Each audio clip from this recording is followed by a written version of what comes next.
Hey friends, welcome back to the channel. Or if you're new here, pull up a chair, because what I'm about to tell you is going to wreck you in the best possible way. Imagine this: a woman worth more money than most countries, standing barefoot on the teak deck of her 300-foot superyacht, wind whipping her silver-streaked hair, eyes blazing with fury and exhaustion. She points at 50 of the world's most decorated engineers, PhDs from MIT, NASA, Silicon Valley legends, and her voice cracks just enough for the whole crew to hear. "If you're so good, then fix my boat." 50 had tried, 50 had failed, millions of dollars burned, reputations shattered, and then a single dad from a rusty fishing town in Oregon, the kind of man who still smells like engine grease and bedtime stories, walks up with nothing but a toolbox, a photo of his little girl in his pocket, and the kind of quiet, stubborn love that money can't buy. This is their story. Grab tissues, turn the volume up, and if you feel even one spark of hope by the end, do me a favor. Smash that like button so hard the algorithm notices. Drop a comment with the word APA if this hits you in the chest, and subscribe with notifications on, because stories like this, they don't come around often.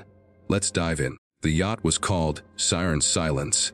Evelina Voss had designed every inch of her herself. At 47, she was the undisputed queen of sustainable maritime tech, the woman who made billion-dollar cargo ships run cleaner than most electric cars. But Siren's Silence was her private masterpiece, a floating palace that could outrun storms, host world leaders, and disappear from satellite tracking if she needed it to. Except it wouldn't. For 18 months, the hybrid quantum drive propulsion system, her late father's final gift to her, would work perfectly in calm waters, then, without warning, lose 30% power the moment the sea turned angry. No diagnostic could catch it. No simulation could reproduce it. The yacht simply betrayed her when she needed it most. Elena had screamed at boards of directors, fired entire engineering firms, and once, in a moment of raw grief, hurled a 40,000 tablet into the Pacific because it told her the same thing every expert had: impossible to isolate. Till she was done begging geniuses. So she did what only a woman who owned half the Pacific shipping lanes could do. She offered a public $25 million bounty. No NDA, no limits. Any human being on Earth could try. The world laughed. The media called it Voss's folly. 50 elite teams showed up anyway. They lasted between 3 days and 3 weeks each.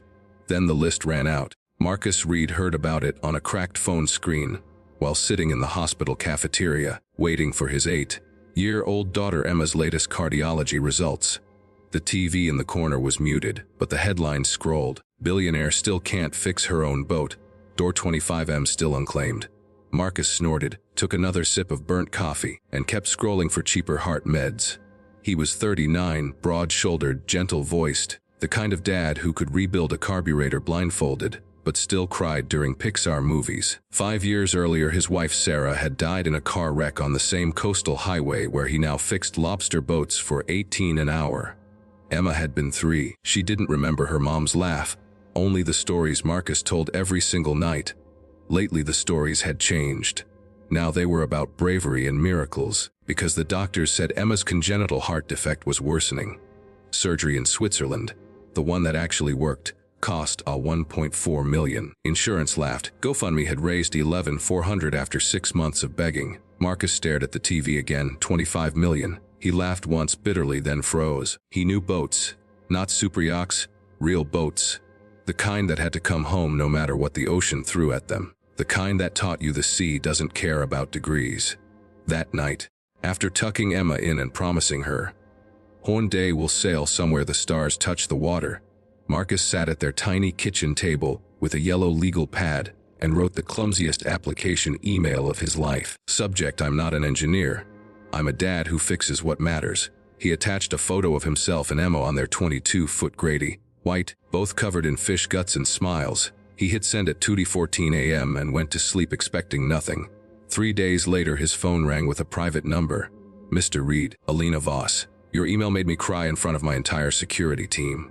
That hasn't happened since 2019. Be at the Portland heliport tomorrow at 0600. Bring your tools and your daughter if she can travel. The jet will be waiting." Marcus dropped the phone. Emma's eyes lit up like Christmas when he told her, "We're going on an adventure, Daddy, like in the stories." "Yeah, baby girl." he whispered, voice thick, like in the stories. The first time Marcus stepped onto Siren's silence, he felt like a fraud in borrowed deck shoes. Alina met him on the sundeck wearing white linen and exhaustion. She was smaller than he expected, 5'6", maybe, but carried herself like someone who'd fought the world and won every round except this one. Her eyes scanned him head to toe. "You're younger than I thought, and softer." Marcus gave her the small smile that had disarmed angry fishermen for years. "Ma'am, I've been called a lot of things. Soft ain't usually one of them. But I brought my best wrench and my best reason." He nodded toward Emma, who was holding a stuffed orca and staring at the yacht like it was a spaceship. Elena's face did something complicated. For a second, the Ice Queen disappeared. "She's beautiful. My father used to say children are the only honest mirrors we get." She cleared her throat. "Ground rules. You have 14 days. You fail, you go home with a 50,000 consolation and my eternal gratitude for trying. You succeed, the money is yours, no taxes, no strings. But if you waste my time like the last 50 did, I will personally make sure no boatyard on the West Coast ever hires you again." "Clear. Crystal?" Marcus said. "One request, though." She raised an eyebrow. "I work better when my kid can see me working. She needs to know her dad doesn't quit." Alina stared at him for a long moment. Something in her softened another degree. "The forward guest suite is yours. Both of you. My staff will make sure she has everything. Tutors, doctors on call, whatever she needs. Consider it an advance on hope." That night, Emma fell asleep in a bed bigger than their entire living room, clutching her orca and whispering, "Daddy's gonna fix the magic boat." Marcus stood on the private balcony, looking at the dark ocean, and whispered back to the stars, "Don't let me let her down, Sarah." Day 1 through day 6 were pure hell. The propulsion system was a black box even to Alina's own people. Quantum flux capacitors, liquid nitrogen cooling loops, AI predictive algorithms that learned from every voyage. Marcus didn't understand half the words the remaining engineers threw at him. They sneered. One actually laughed out loud when Marcus asked if anyone had checked the intake grates for biofouling patterns in variable salinity. Biofouling. This is a 400 million vessel, not a shrimp trawler. Marcus just nodded politely and kept taking notes in a spiral notebook that still had Emma's crayon drawings on the cover. He slept 4 hours a night. Every morning he woke to Emma's hopeful face, and every night he kissed her forehead and lied that it was going great. On day 7, the head engineer, a man named Dr. Laurent who had 3 doctorates and 0 children, cornered Marcus in the engine room. "You're embarrassing yourself and her. Go home before she humiliates you publicly." Marcus wiped grease from his cheek. "Doc, I've embarrassed myself plenty. Buried my wife in the rain with a 3-year-old on my hip. That was embarrassing. This is just work." Dr. Laurent walked away shaking his head. That same night a storm rolled in. The exact kind that triggered the failure. Elena insisted on taking the yacht out to test. Marcus begged to be on the bridge. She allowed it. At 11:47 p.m., 30 miles offshore, the power dropped. The yacht wallowed. Alarms screamed. Elena's knuckles went white on the railing. Marcus felt it before he saw it. The subtle harmonic vibration in the deck plates that didn't match any schematic. He closed his eyes and listened the way his grandfather had taught him on old wooden boats with his whole body. He dropped to his knees, pressed his ear to the floor, and whispered, "There you are, you sneaky bastard." Elena watched him like he'd lost his mind. Marcus stood up. "Mrs. Voss, I need permission to cut power to the entire starboard cooling loop for exactly 90 seconds. Dr. Laurent exploded. "You'll cook the quantum cells!" "That's suicide." Alina looked at Marcus, really looked. She saw the grease, the exhaustion, the absolute certainty in his eyes. "Do it," she said. 90 seconds later the vibration stopped, the power stabilized. The yacht surged forward like it had been reborn. The entire bridge went silent. Elena turned to Marcus, tears cutting clean tracks through the salt spray on her face. "How?" He rubbed the back of his neck, suddenly shy. "The cooling intake valves have micro-adjustment flaps. In rough seas the flaps flutter at a frequency that matches the AI's predictive algorithm. Creates a ghost harmonic the sensors read as normal. Your fancy computers were so smart they convinced themselves nothing was wrong. But my old Grady, White used to do the exact same thing when seaweed got in the raw water strainer. I just listened like a dad listens when his kid's trying not to cry. He pulled a crumpled photo from his pocket. Sarah, him, and tiny Emma on their first family boating trip. My wife used to say the sea only whispers to people who shut up long enough to hear. Alina took the photo with trembling fingers. For the first time in years, she let someone see the woman beneath the empire. "You just saved the last piece of my father I had left," she whispered, "and you did it for your little girl." The next 12 hours were a blur of celebration, contracts, and tears. But the real moment came at 4 a.m. in the yacht's private hospital bay. Emma had had a rough night, chest pain, the kind that made Marcus want to trade his soul for hers. Alina found him sitting on the floor outside the bay, head in his hands. She sat down beside him without asking. "I lost my daughter," she said quietly. "She was 7. Leukemia. My money couldn't buy her one more sunrise. I built all of this to outrun that feeling, and I still can't." Marcus didn't offer platitudes.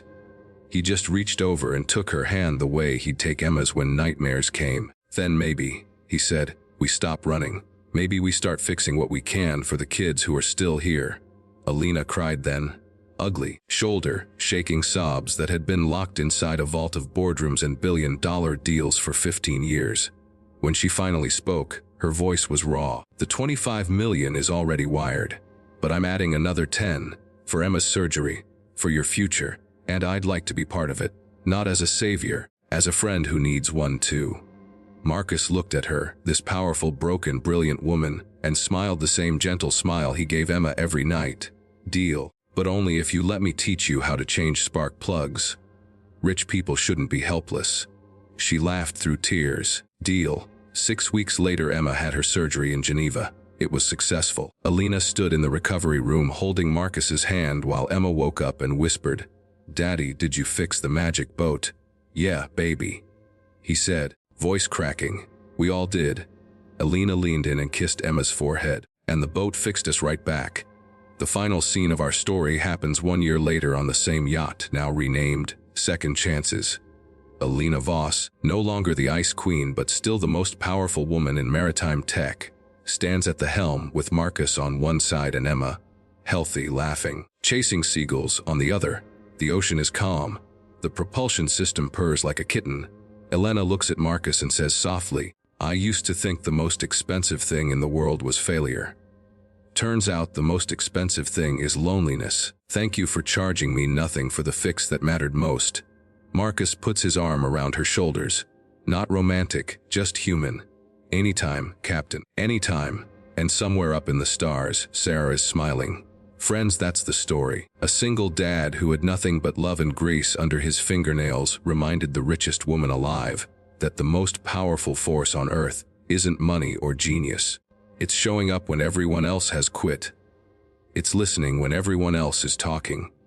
It's believing your child's future is worth more than your pride. If Marcus Reed can walk onto a superyacht with nothing but heart and fix what 50 experts couldn't, what could you do if you just refused to quit on the people you love? Drop a Shopee in the comments if this story lit a fire in you.